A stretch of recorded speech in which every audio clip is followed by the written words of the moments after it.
بهترین و قویترین و مجاهدترین مسلمانای جهان همین مسلمانای تو سوریه هستن که کل دنیا الان ارتشش فرستاده اونجا، همه دارن سرکوب میکنن.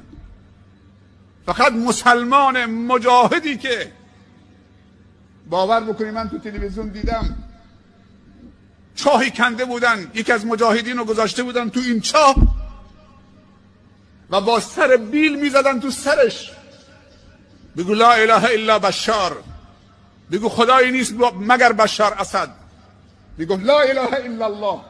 خاک میریختن رو سرش، با بیل میزدن تو سرش، میگفتن بگو لا اله الا بشار، بگو هیچ خدایی نیست مگر بشار اسد، بگو لا اله الا الله. همجور تا خاک آمد رو سینه‌اش میزدن تو سرش با پوتینشون، میگو لا اله الا الله. خاک آمد رو